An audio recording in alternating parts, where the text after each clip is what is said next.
नमस्कार दोस्तों, स्वागत है आप सभी का आपके अपने YouTube channel GK search engine पर।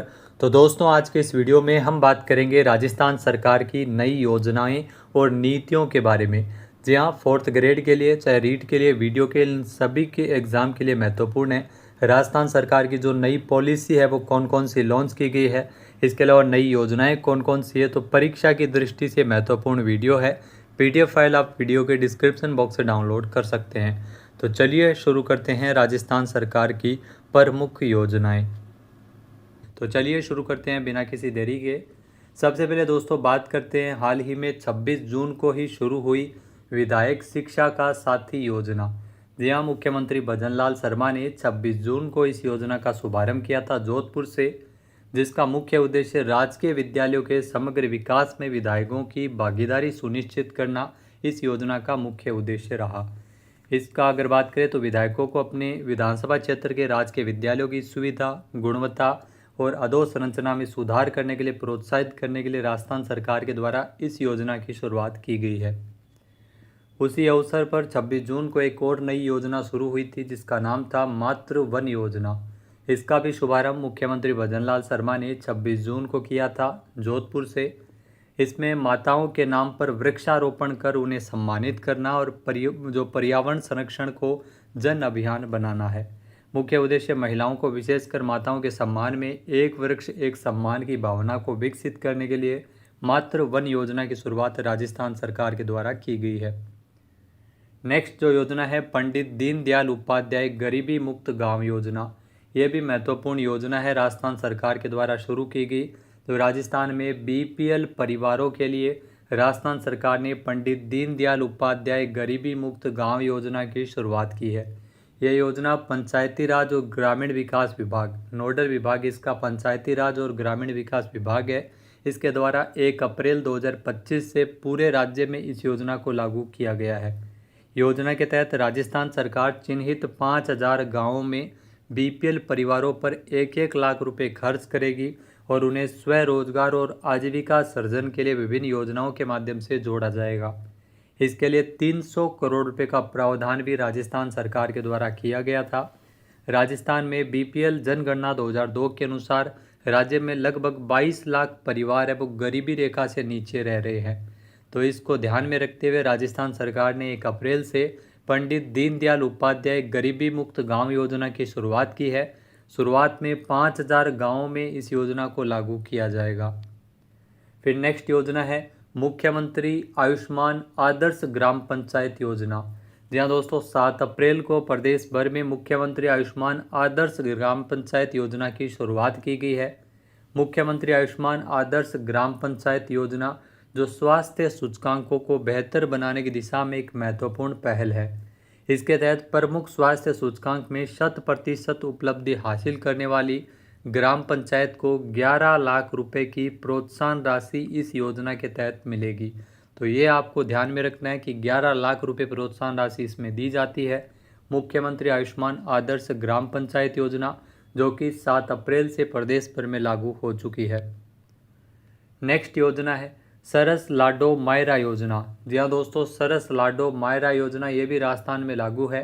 जयपुर डेयरी ने सरस लाडो मायरा योजना की शुरुआत की है। यह योजना 5 अप्रैल 2025 से शुरू हुई है। इसके अंतर्गत डेयरी बेटियों की शादी में 21,000 रुपये का मायरा भरेगी और इसका मकसद आर्थिक सहारा देना और समाज में बेटियों के सम्मान को बढ़ावा देना है। इस योजना के तहत जयपुर डेयरी के 1.5 लाख रजिस्टर्ड दुग्ध उत्पादक किसानों की बेटियों की शादी में 21,000 रुपये का पारंपरिक मायरा दिया जाएगा। तो इसमें 21,000 रुपये का मायरा है वो इसमें दिया जाएगा। यह योजना सामाजिक परंपरा को निभाने के साथ साथ आर्थिक सहारा भी प्रदान करेगी। नेक्स्ट योजना है बाबा साहब अम्बेडकर संबल योजना। जी हाँ दोस्तों, बाबा साहब अम्बेडकर संबल योजना भी राजस्थान में शुरू हुई है और योजना की शुरुआत 14 अप्रैल 2025 को राजस्थान में की गई थी। इसका शुभारंभ राजस्थान के मुख्यमंत्री भजनलाल शर्मा ने किया था। मुख्य उद्देश्य बाबा साहब अम्बेडकर संबल योजना का जो अनुसूचित जाति बाहुल्य गांवों में आधारभूत संरचना का विकास करना है और समग्र उन्नयन सुनिश्चित करना है। इसका जो लक्षित क्षेत्र है ऐसे गांवों में इस योजना को लागू किया जाएगा जहां पर अनुसूचित जाति की जनसंख्या 50% से अधिक है। तो ये आपको लाइन ध्यान में रखनी है, जहाँ पर अनुसूचित जाति की जनसंख्या 50% से अधिक है वहाँ पर बाबा साहब अम्बेडकर संबल योजना लागू होगी। योजना के लिए 250 करोड़ रुपए का बजट भी आवंटित किया गया है। नेक्स्ट योजना है मुख्यमंत्री लाडो प्रोत्साहन योजना। यह भी इसी साल लागू हुई है 1 अप्रैल 2025 से। हम ये इसलिए कह रहे हैं क्योंकि एक राजश्री योजना थी, 1 अप्रैल 2025 से राजश्री योजना को लाडो प्रोत्साहन योजना में मर्ज करते हुए अब लाडो प्रोत्साहन योजना जो मुख्यमंत्री लाडो प्रोत्साहन योजना 1 अप्रैल से शुरू की गई है, जिसमें 1 लाख रुपए प्रोत्साहन राशि मिलती थी, उसे अब बढ़ाकर 1.5 लाख रुपए किया गया है। यह निर्णय बजट 2025-26 में मातृ एवं बाल स्वास्थ्य को सुदृढ़ करने के उद्देश्य से लिया गया है। राजश्री योजना के तहत बेटियों को 50,000 रुपये की प्रोत्साहन राशि मिलती थी, जिसे बाद में 1 लाख रुपए किया गया और अब इन दोनों योजना को मर्ज करके मुख्यमंत्री लाडो प्रोत्साहन योजना के नाम से 1 अप्रैल से इसे 1.5 लाख रुपए की प्रोत्साहन राशि के साथ लागू किया गया है। तो ये आपको ध्यान में रखना है। इसमें 7 किस्तों में ये राशि मिलती है, 7 अलग अलग किस्तों में राशि दी जाती है। लाभार्थी इसमें जो राजस्थान मूल की बालिकाएं जिनका जन्म राजकीय चिकित्सा संस्थान या जननी सुरक्षा योजना से संबद्ध निजी अस्पताल में जिनका जन्म हुआ है, उनको इसका लाभ मिलेगा। यह योजना सभी वर्गों की बालिकाओं के लिए, चाहे वो सरकारी स्कूल में पढ़े या निजी स्कूल में पढ़े। नेक्स्ट योजना है राजस्थान बर्तन बैंक योजना। यह भी राजस्थान में इसी साल लागू की गई है।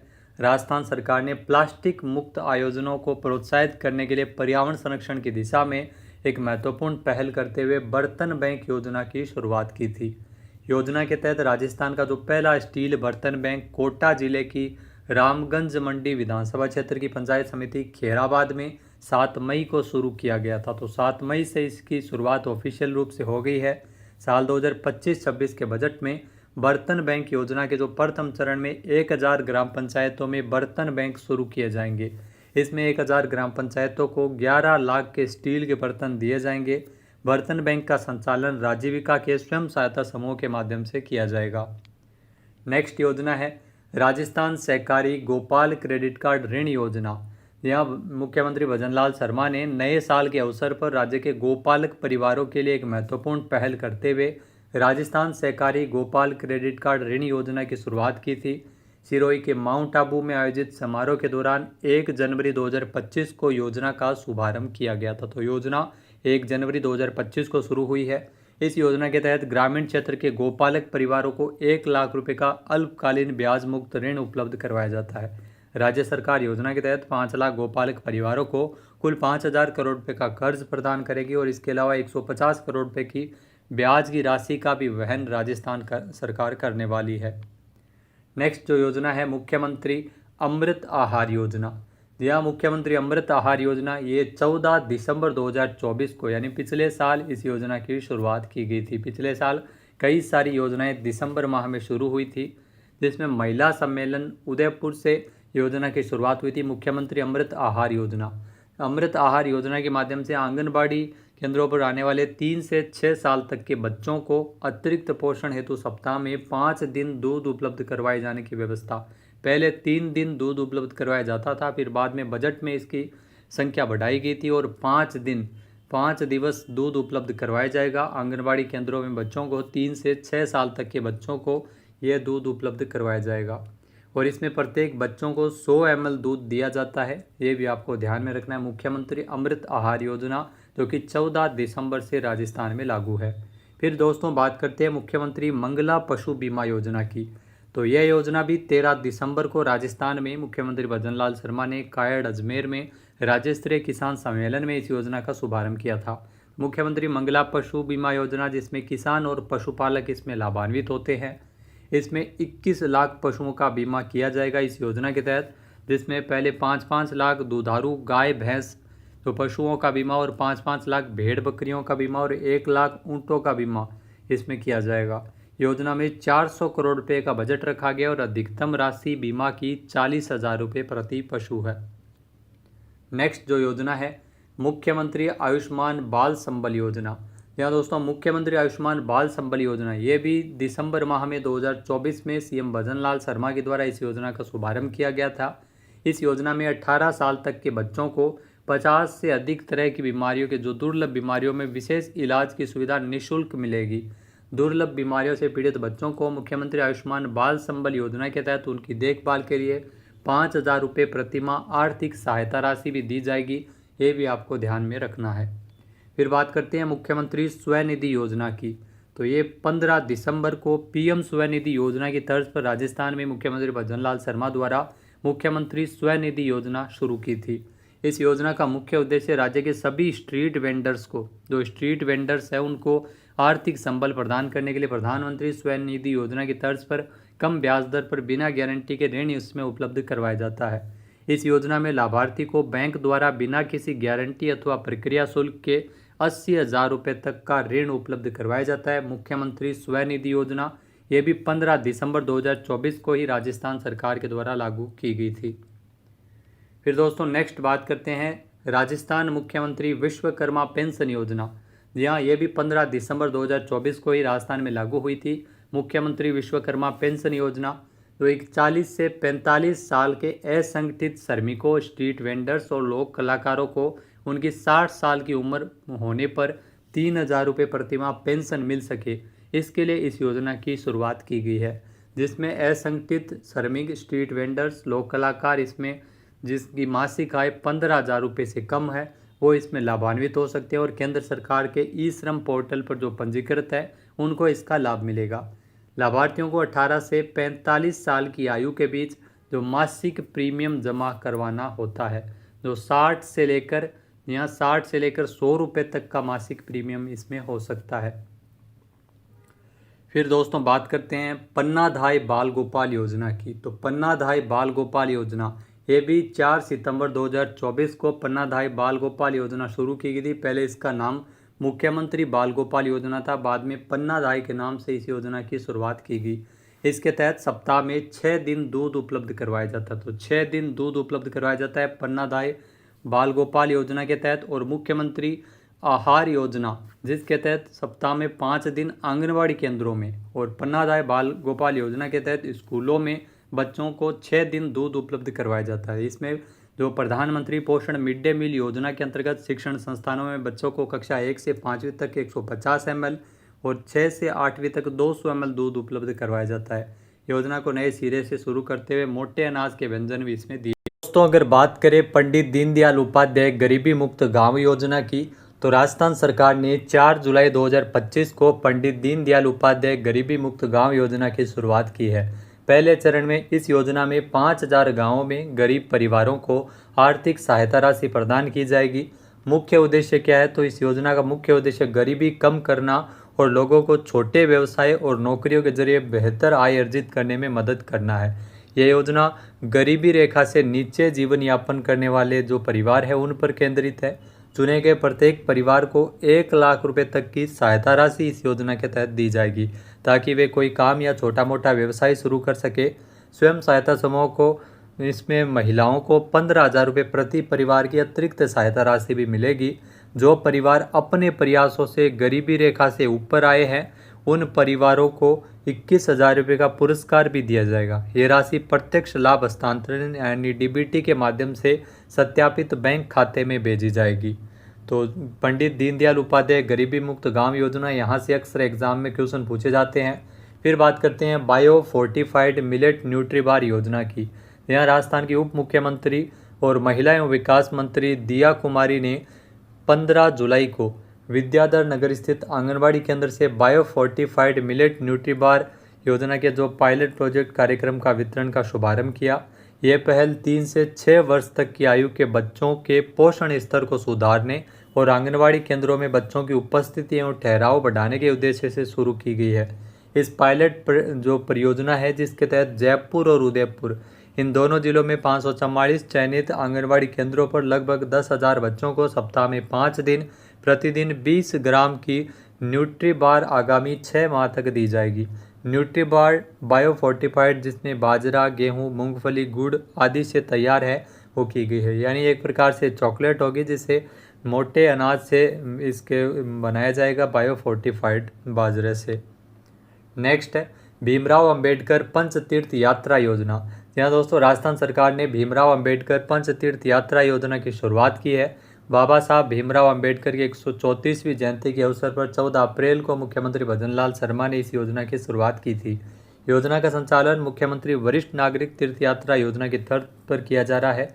इसमें तो राज्य के मूल निवासी और अनुसूचित जाति वर्ग के, ये आपको ध्यान में रखना है, एग्जाम में क्वेश्चन पूछा भी गया है कि अनुसूचित जाति वर्ग के लोगों को डॉक्टर अंबेडकर की जीवनी से जुड़े 5 महत्वपूर्ण स्थानों पर भ्रमण करवाया जाएगा, जिसमें जन्मभूमि महू, दीक्षा भूमि नागपुर, महापरिनिर्वाण भूमि दिल्ली, चैत्य भूमि मुंबई, इंदुमिला मुंबई और बाबा साहब स्मारक, इन सभी स्थानों पर रेल मार्ग से राज्य सरकार के द्वारा निःशुल्क यात्रा करवाई जाएगी।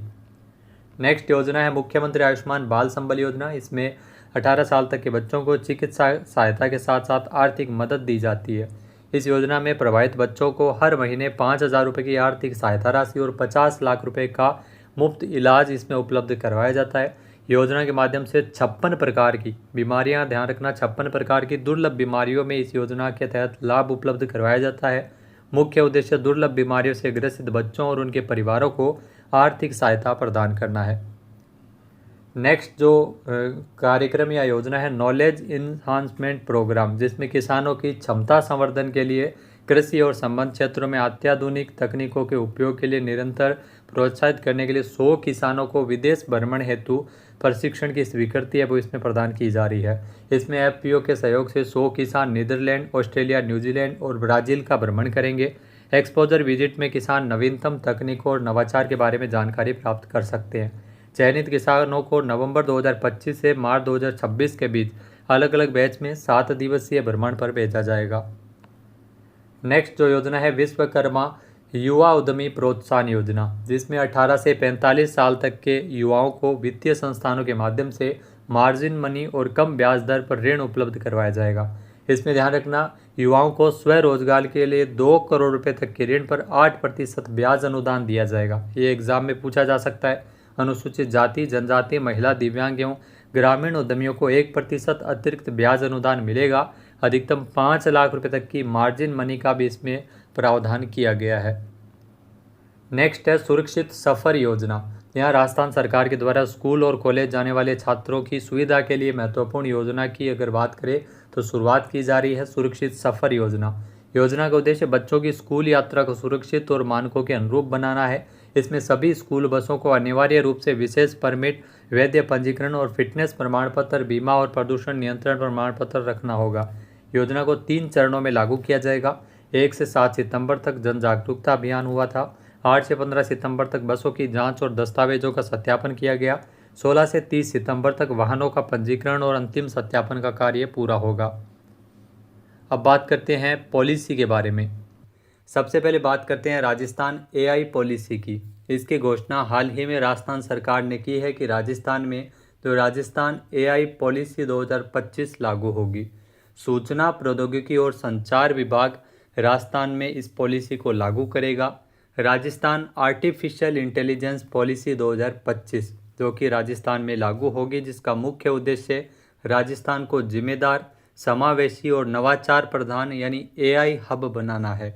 इस नीति से स्वास्थ्य, शिक्षा, कृषि और शहरी प्रशासन में आर्टिफिशियल इंटेलिजेंस के उपयोग को बढ़ावा मिलेगा। नेक्स्ट जो पॉलिसी है वो है राज कौशल नीति 2025। जी हाँ, यहाँ से एग्ज़ाम में भी काफ़ी सारे क्वेश्चन पूछे जाते हैं। 9 मार्च 2025 को राज्य मंत्रिमंडल की बैठक में राज्य कौशल नीति 2025 का विमोचन किया गया था। यह नीति औद्योगिक क्षेत्रों की मांग के अनुरूप युवाओं को विशेष कौशल में प्रशिक्षित कर वैश्विक प्रतिस्पर्धा के लिए तैयार करेगी। ये पॉलिसी आईटीआई को नए युग के उन्नत कौशल केंद्रों के रूप में इसमें विकसित किया जाएगा। सभी संभागीय मुख्यालयों में मॉडल कैरियर सेंटर इसी पॉलिसी के तहत स्थापित किए जाएंगे और युवाओं को कौशल प्रशिक्षण, कैरियर परामर्श, इंटर्नशिप और रोजगार के अवसर की जानकारी इस पॉलिसी के तहत मिलेगी। नेक्स्ट जो नीति है वो है राजस्थान खनिज और गैस नीति 2025।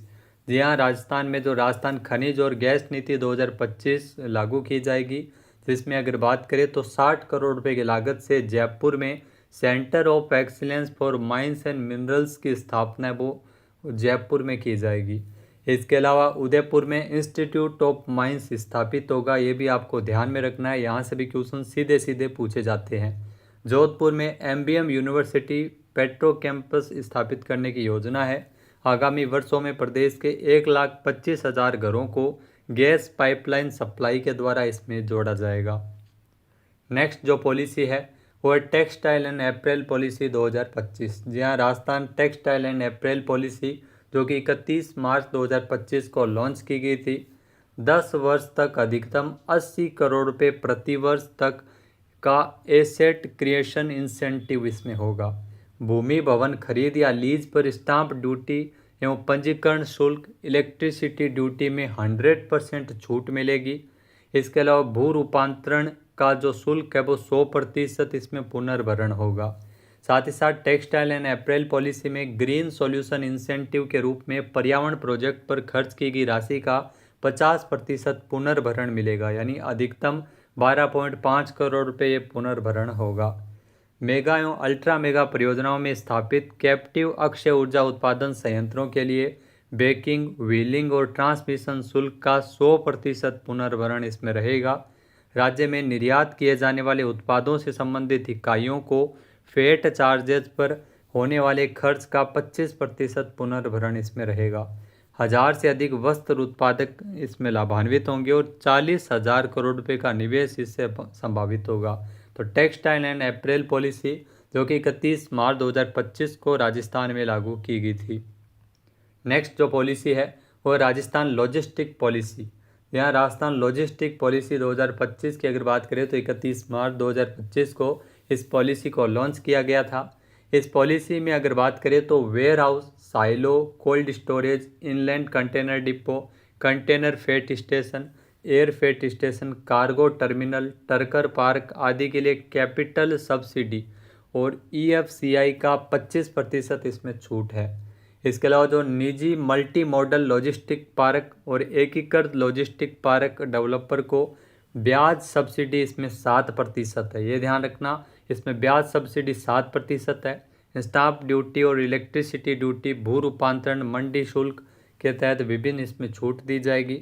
प्रोजेक्ट लागत की 50% राशि का एक मुश्त पुनर्भरण, ये भी यहाँ से लाइन आपको ध्यान में रखनी है क्योंकि कई बार जो पॉलिसी से संबंधित जो क्वेश्चन पूछे जाते हैं इसमें लाइन टू लाइन आपको सत्य असत्य कथन दे के पूछा जा सकता है। तो राजस्थान लॉजिस्टिक पॉलिसी की जो प्रोजेक्ट लागत है, इस पॉलिसी में प्रोजेक्ट लागत प्रोजेक्ट की किसी भी प्रोजेक्ट की 50% राशि का एक मुश्त पुनर्भरण इसमें होता है और अधिकतम 12.5 करोड़ रुपए का हरित प्रोत्साहन मिलेगा।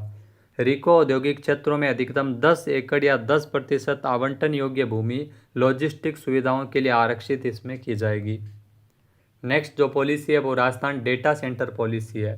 यहाँ 31 मार्च 2025 को राजस्थान डेटा सेंटर पॉलिसी को लॉन्च किया गया था। औद्योगिक क्षेत्रों का डेटा एक ही जगह एकत्रित और सुरक्षित हाथों में रहे, इसके लिए औद्योगिक क्षेत्रों या उसके आसपास डेटा सेंटर बनाए जाएंगे। जी हाँ, 10 वर्ष तक 10 से 20 करोड़ रुपये प्रति वर्ष तक का एसेट क्रिएशन इंसेंटिव होगा। 100 करोड़ रुपये से अधिक का निवेश करने वाले पहले 3 डेटा सेंटर को एसेट क्रिएशन इंसेंटिव का 25% अतिरिक्त सनराइज इंसेंटिव दिया जाएगा। निवेश 5 साल के भीतर करना अनिवार्य रहेगा। इलेक्ट्रिसिटी ड्यूटी में 7 साल तक 100% छूट और बैंकिंग, व्हीलिंग और ट्रांसमिशन चार्ज में 10 साल तक 100% इसमें छूट मिलेगी, 100% की छूट मिलेगी। भू उपयोग परिवर्तन का शुल्क भी नहीं लिया जाएगा। ग्रीन सॉल्यूशन इंसेंटिव के रूप में पर्यावरण प्रोजेक्ट पर खर्च की गई राशि का 50% पुनर्भरण और अधिकतम 12.5 करोड़ रुपये। तो आपने ये देखा होगा कि इसमें अधिकतम 12.5 करोड़ है, सभी पॉलिसी में आपने ये ग्रीन सॉल्यूशन इंसेंटिव के रूप में दिया जाएगा। नेक्स्ट जो पॉलिसी है वो राजस्थान युवा नीति 2025 है। यहाँ 4 फरवरी को मंत्रिमंडल की बैठक में राजस्थान युवा नीति को मंजूरी मिली थी। इसका उद्देश्य युवाओं की शिक्षा, कौशल, स्वास्थ्य, रोजगार, उद्यमिता एवं अधिकारों तक पहुंच बनाना है। यह नीति युवा नीति 2013 के स्थान पर लागू की जाएगी। राजस्थान युवा नीति 2025 इस नीति में कला, खेल, संस्कृति, साहित्य में उभरती हुई प्रतिभाओं को समर्थन एवं सुविधाएं प्रदान करने का समावेश है। नेक्स्ट जो पॉलिसी है, नेक्स्ट जो नीति है राजस्थान सोशल मीडिया इन्फ्लुएंसर नव प्रसारक नीति। जी हाँ, यहाँ से भी क्वेश्चन आपको एग्जाम में ज़रूर देखने को मिल जाएंगे। तो 5 जनवरी 2025 को इस नीति को लागू किया गया था। इसका जो नोडल विभाग है वो है सूचना एवं जनसंपर्क विभाग। यहाँ प्रदेश में अब जो भी सोशल मीडिया इन्फ्लुएंसर है उनको सरकार की जो योजनाओं का प्रचार प्रसार भी वो करेंगे। सूचना एवं जनसंपर्क विभाग की ओर से जारी इस नीति में 2 कैटेगरी यानी 2 श्रेणियां बनाई गई है। आपको ये ध्यान में रखना है, इस पॉलिसी में 2 कैटेगरी है। एक है श्रेणी ए, जिसमें 1 लाख से अधिक सब्सक्राइबर या फॉलोवर्स वाले जो भी सोशल मीडिया इन्फ्लुएंसर है उनको श्रेणी ए में रखा गया है। श्रेणी बी में 7,000 से 1 लाख सब्सक्राइबर वाले फॉलोवर्स या इन्फ्लुएंसर को रखा गया है। इसमें जिला स्तर पर प्रत्येक श्रेणी में 1-1 और प्रत्येक संभाग स्तर पर श्रेणी ए में 2-2 और बी में एक नव प्रसारक का चयन है वो किया जाएगा। जी हाँ, आपको बता दें कि ए श्रेणी वाले को 25,000 रुपये और बी श्रेणी वाले को 15,000 रुपये प्रति माह इसमें मिलेंगे इस पॉलिसी के तहत। और आपको बता दें कि माह के बीच में, हर महीने के बीच में छोड़ने वालों को इसमें भुगतान नहीं मिलेगा। तो ये कॉन्ट्रैक्ट रहेगा जिसमें आपको हर महीने 25,000 रुपये मिलेंगे, श्रेणी ए और श्रेणी बी वालों को 15,000 रुपये। इसमें आपको बता दें कि जिला सूचना एवं जनसंपर्क कार्यालय के प्रभारी नव प्रसारकों के मेंटर के रूप में काम करने की निगरानी है वो रखेंगे। इसके अलावा जो विभाग के नव प्रसारकों को कंटेंट क्रिएशन स्किल्स प्राप्त करने में भी मदद करेंगे। साथ ही इन्हें कम से कम 2 सोशल मीडिया अकाउंट्स पर राज्य सरकार की योजनाओं और निर्णयों से संबंधित एक पोस्ट है वो प्रतिदिन करनी अनिवार्य है। तो सारी शर्तें इसमें पूरी करनी जरूरी है। नेक्स्ट जो पॉलिसी है वो राजस्थान AVGCXR नीति 2024। जी हाँ, जो ये गेम और एनिमेशन से रिलेटेड है, राजस्थान AVGCXR पॉलिसी जो कि 4 दिसंबर 2024 यानी पिछले साल इस पॉलिसी को लाया गया था। राजस्थान की बजट घोषणा को पूरा करते हुए animation, visual effects, gaming, comics और इमेस्टेड रियलिटी के क्षेत्र में जो स्थानीय प्रतिभाओं को, जो राज्य की संस्कृति और स्थानीय संसाधनों को बढ़ावा देने के लिए राजस्थान AVGCXR पॉलिसी 2024 को लागू किया गया था। राइजिंग राजस्थान के दौरान इसे लॉन्च किया गया था।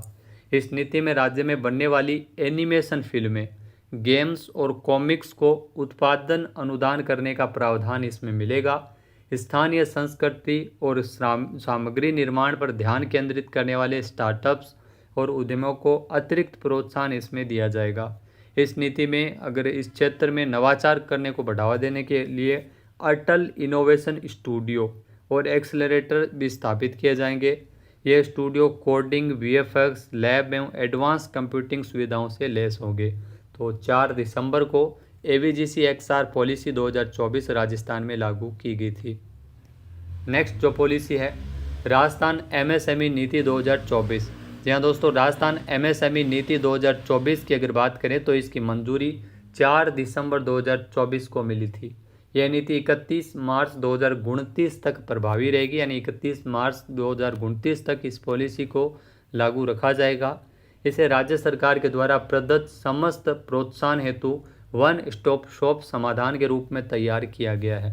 यह वन स्टॉप शॉप समाधान जहां पर सभी महत्वपूर्ण अनुमति एक ही स्थान पर मिल सके MSME के तहत। इस नीति में मुख्य प्रावधान क्या है, तो नई MSME की जो स्थापना, पॉलिसी की स्थापना और मौजूदा इकाई के विस्तार के लिए 50 करोड़ रुपये तक की ऋण की राशि पर ब्याज सब्सिडी, साथ ही चयनित इकाइयों के लिए अतिरिक्त 2% की ब्याज सब्सिडी है वो इसमें दी जाएगी। इसके अलावा सूक्ष्म एवं लघु इकाइयों द्वारा प्लेटफॉर्म के माध्यम से जो इक्विटी पूंजी जुटाने हेतु 15 लाख रुपए की एक मुफ्त सहायता राशि इसमें मिलेगी। इसके अलावा दोस्तों, सूक्ष्म एवं लघु उद्यमों के लिए राज्य सरकार के द्वारा स्थापित प्रमुख राष्ट्रीय संस्थानों से उन्नत प्रौद्योगिकी सॉफ्टवेयर प्राप्त करने के लिए किए गए व्यय का 50% यानी 5 लाख रुपए तक की सहायता राशि इसमें मिलेगी।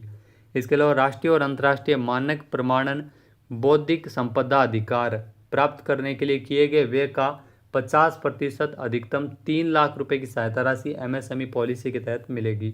राष्ट्रीय और अंतर्राष्ट्रीय व्यापार मेलों में भाग लेने को लेकर MSME उत्पादों के विपणन के लिए स्टॉल किराया और 2 व्यक्तियों के यात्रा व्यय के लिए 75% यानी अधिकतम इसमें 1.5 लाख रुपए की सहायता राशि मिलेगी। उद्यमों के डिजिटलीकरण के लिए किए गए व्यय का 75% यानी अधिकतम 50,000 रुपये इसमें प्रतिपूर्ति भी मिलेगी। ई कॉमर्स प्लेटफॉर्म शुल्क का 75% यानी अधिकतम 50,000 रुपये प्रतिपूर्ति ई कॉमर्स प्लेटफॉर्म के लिए मिलेगी। नेक्स्ट जो पॉलिसी है राजस्थान खनिज नीति 2024। यहाँ ये भी महत्वपूर्ण नीति है राजस्थान खनिज नीति 2024। इसका मुख्य उद्देश्य है जो लक्ष्य निर्धारित किया गया है 2047 तक खनिज निष्कर्षण को 58 से बढ़ाकर 70 तक करना है। खनन रियायत क्षेत्र को 2047 तक राज्य की कुल भूमि के 2% तक बढ़ाना है। 2047 तक 1 करोड़ से अधिक लोगों को रोजगार के अवसर प्रदान करना है। शून्य अपशिष्ट खनन, पर्यावरण अनुकूल तकनीकों और अपशिष्ट प्रबंधन रणनीतियों को लागू करना इस पॉलिसी का मुख्य उद्देश्य है। साथ ही साथ जो जीपीएस आधारित ट्रैकिंग, जियो फेंसिंग और रियल टाइम निगरानी में अवैध खनन को रोकना इस नीति के तहत इसमें महत्वपूर्ण प्रावधान है। नेक्स्ट जो पॉलिसी है वो है राजस्थान निर्यात संवर्धन नीति 2024, जो कि 4 दिसंबर 2024 को लागू की गई थी। यहाँ राज्य सरकार के द्वारा जो अगले 5 वर्षों में प्रदेश के निर्यात में 1.5 लाख करोड़ रुपए तक वृद्धि लाने का इसका जो लक्ष्य है, इसी लक्ष्य को ध्यान में रखते हुए इस नीति का अनुमोदन किया गया था। और राजस्थान निर्यात संवर्धन नीति 2024 है और निर्यात को बढ़ावा देने के लिए इस पॉलिसी में अनेक प्रावधान किए गए। क्या है प्रावधान? तो मुख्यमंत्री निर्यात वृद्धि अभियान चलाकर नए उद्यमियों को निर्यातक बनाने के लिए प्रोत्साहित किया जाएगा। इस नीति में निर्यातकों को दस्तावेजीकरण यानी डॉक्यूमेंटेशन पर 5 लाख रुपए तक की सहायता राशि, अंतर्राष्ट्रीय आयोजन में भागीदारी पर 3 लाख रुपए तक की सहायता राशि, ई कॉमर्स प्लेटफॉर्म पर इसमें 2 लाख रुपए तक का पुनर्भरण, डॉक्यूमेंटेशन के लिए प्रति इकाई को प्रति वर्ष लागत का 50% और अधिकतम इसमें 5 लाख रुपए सहायता, राष्ट्रीय और अंतर्राष्ट्रीय आयोजन में शामिल होने के लिए वह राशि का 75% अनुदान और आवागमन के लिए 3 लाख रुपए प्रति वर्ष इसमें सहायता राशि देने की है वो तैयारी है। साथ ही साथ निर्यात संबंधित सर्टिफिकेशन के लिए वह राशि का 75% पुनर्भरण, अधिकतम इसमें 20,000 रुपये शिपमेंट एवं 3 लाख रुपये अधिकतम प्रति वर्ष इसमें किया जाएगा। इसके अलावा निर्यात संवर्धन पॉलिसी के तहत जो आधुनिकतम को तकनीक को बढ़ावा मिलेगा, निर्यात में ई कॉमर्स को बढ़ावा देने के लिए फीस राशि का 75% पुनर्भरण और अधिकतम 2 लाख रुपये इसमें मिलेंगे। निर्यात की संभावना तलाशने के लिए बाजार में रिसर्च है वो की जाएगी। रिप्स के तहत पहली बार निर्यात के लिए माल भाड़े में जो लागत का 25% अनुदान भी इसमें दिया जाएगा। नेक्स्ट जो पॉलिसी है राजस्थान एमसेंड नीति 2024। यहाँ राजस्थान एमसेंड नीति 2024 ये साल 2024 में लागू हुई थी। इसका मुख्य उद्देश्य निर्माण कार्यों में नदी रेत यानी बजरी के स्थान पर एक स्थायी विकल्प के रूप में निर्मित रेत यानी एमसेंड के उत्पादन में उपयोग को प्रोत्साहन देना है। मुख्य विशेषताएं क्या है? तो रॉयल्टी में 50% छूट और ओवरबर्डन डंप शुल्क में भी राहत। साथ ही साथ निवेश सब्सिडी में 10 वर्षों के लिए 75% राज्य सरकार प्रतिपूर्ति देगी। बिजली शुल्क में 7 वर्षों के लिए 100% छूट। स्टॉप शुल्क में अगर बात करें तो 75% इसमें छूट दी जाएगी। सरकारी परियोजनाओं में एमसेंड के उपयोग को 2028-29 तक 50% बढ़ाने का लक्ष्य भी इस पॉलिसी के तहत निर्धारित किया गया। ये आपको ध्यान में रखना है, लाइन इम्पॉर्टेंट है। नेक्स्ट जो पॉलिसी है एमसेंड पॉलिसी के बाद में वो है राजस्थान एकीकृत स्वच्छ ऊर्जा नीति 2024। तो यहाँ से भी क्वेश्चन है वो हाल ही में एग्जाम में पूछा गया था। 2 क्वेश्चन आए थे जेल प्रहरी के एग्जाम में। आपने देखा होगा कि 4 दिसंबर 2024 को राजस्थान सरकार के द्वारा राजस्थान एकीकृत स्वच्छ ऊर्जा नीति 2024 को लागू किया गया था। इस नीति का मुख्य उद्देश्य वो है अक्षय ऊर्जा क्षमता को 125 गीगावाट तक बढ़ाने का लक्ष्य। यहाँ अक्षय ऊर्जा के राष्ट्रीय लक्ष्यों के अनुरूप वर्तमान अक्षय ऊर्जा नीति, बायोमास एवं वेस्ट टू एनर्जी नीति, ग्रीन हाइड्रोजन नीति के प्रावधानों तथा ऊर्जा भंडारण के नवीन प्रावधानों को सम्मिलित करते हुए इन सभी नीति को सम्मिलित करते हुए राजस्थान एकीकृत स्वच्छ ऊर्जा नीति 2024 का अनुमोदन है वो इसमें किया गया था। इस नीति में साल 2030 तक अक्षय ऊर्जा उत्पादन क्षमता को 125 गीगावाट तक बढ़ाने, फ्लोटिंग रिजर्वायर टॉप और केनाल टॉप सौर ऊर्जा परियोजना को बढ़ावा देने, पंप स्टोरेज प्रोजेक्ट सहित बड़ी जल विद्युत परियोजनाओं और 8 मार्च 2019 के बाद में जितनी भी शुरू हुई छोटी जल विद्युत परियोजनाएं हैं उनको शामिल करने और नेट मीटरिंग व्यवस्था में 80% ट्रांसफर क्षमता तक सोलर रूफटॉप यानी घर की छतों पर विंड मिल लगाने आदि की अनुमति इसमें दी गई है। इस पॉलिसी का लक्ष्य साल 2030 तक। इसके अलावा 2030 तक इस पॉलिसी के तहत तो कई महत्वपूर्ण लक्ष्य है एकीकृत स्वच्छ ऊर्जा पॉलिसी के तहत जो निर्धारित किया गया लक्ष्य है वो एक ये भी क्वेश्चन एग्जाम में हाल में पूछा गया था कि साल 2030 तक 2000 किलो टन ग्रीन हाइड्रोजन का उत्पादन प्रति वर्ष करना इसका लक्ष्य निर्धारित किया गया है। 90 गीगावाट क्षमता के सोलर प्लांट की स्थापना करना इसका लक्ष्य है। 25 गीगावाट विंड और हाइब्रिड क्षमता की स्थापना इसका मुख्य लक्ष्य है और 10 गीगावाट एनर्जी स्टोरेज ये 2030 तक के प्रमुख लक्ष्य है और यहाँ से भी एग्जाम में डेफिनेटली क्वेश्चन आपके लिए बनेंगे ही बनेंगे। इसके अलावा ग्रीन हाइड्रोजन, यहाँ ग्रीन हाइड्रोजन जो राजस्थान सरकार के द्वारा ग्रीन एनर्जी और ग्रीन हाइड्रोजन उत्पादन को बढ़ावा देने के लिए इन्वेस्टमेंट प्रमोशन स्कीम के तहत विभिन्न रियायतें प्रदान की जाएगी। कॉन्ट्रैक्ट डिमांड के 2.5 गुना तक अधिक क्षमता का ग्रीन एनर्जी प्लांट लगाने की अनुमति इसमें मिलेगी। ग्रीन हाइड्रोजन बनाने के लिए ग्रीन प्लांट की स्थापना पर बैंकिंग सुविधा, प्रसारण निगम के नेटवर्क पर ग्रीन हाइड्रोजन ट्रांसमिशन पर 7 साल तक 50% की छूट मिलेगी। ग्रीन एनर्जी की अगर बात करें तो सोलर प्रोजेक्ट लगाने के लिए राज्य स्तरीय एकल स्वीकृति समिति की मंजूरी की बाध्यता समाप्त कर दी गई है और 10 मेगावाट से कम क्षमता के जो सोलर प्लांट है और पार्क लगाने के लिए पंजीयन शुल्क में इसमें छूट दी जाएगी। नेक्स्ट जो पॉलिसी है राजस्थान एक जिला एक उत्पाद नीति 2024, ये भी 4 दिसंबर 2024 को मंजूरी की गई थी इस नीति को लेकर। वहीं अगर बात करें तो राज्य के जिलों के विशिष्ट उत्पादों और शिल्पों को बढ़ावा देने के लिए राजस्थान एक जिला एक उत्पाद नीति 2024 यानी ODOP को स्वीकृति प्रदान की गई थी। इस नीति में नवीन सूक्ष्म उद्यमों को 25% और अधिकतम 15 लाख रुपए और लघु उद्यमियों को 15% और अधिकतम 20 लाख रुपए तक की मार्जिन मनी अनुदान सहायता राशि इसमें दी जाएगी। इसके अलावा जो अंतिम पॉलिसी है वो नागरिक उड्डयन नीति 2024, ये 17 अप्रैल 2025 को इसे लागू किया गया था और वैसे इसे जारी कर दिया गया था 2024 में। इस नीति में नए हवाई अड्डों के विकास को प्राथमिकता देने के साथ ही वर्तमान उड्डयन व्यवस्थाओं को बेहतर उपयोग और यात्रियों एवं माल परिवहन के लिए बेहतर हवाई यात्रा सेवाएं देने के लिए निर्देशित किया गया है। फ्लाइंग ट्रेनिंग ऑर्गेनाइजेशन की स्थापना की जाएगी। जी हाँ, फ्लाइंग ट्रेनिंग ऑर्गेनाइजेशन सहित जो उड्डयन क्षेत्रों में निवेश करने की भी बात इसमें कही गई है। नीति के अनुसार राज्य स्वामित्व वाली हवाई पट्टियों और हेलीपैड सरकारी और निजी विमानों एवं हेलीकॉप्टरों के संचालन की अनुमति जिला कलेक्टर अब दे सकेंगे। अन्य राज्यों के विमानों, निजी वायुयान से जो वायु सेवा प्रदाता एवं रक्षा विभाग एवं सार्वजनिक उपक्रमों की ओर से राज्य की जो हवाई पट्टियां और हेलीपैड के उपयोग एवं सुरक्षा पर सफाई शुल्क को भी समाप्त कर दिया गया है। लेकिन अग्निशमन वाहन, एम्बुलेंस और नए हेलीपैड के निर्माण के लिए शुल्क निर्धारित किए गए हैं।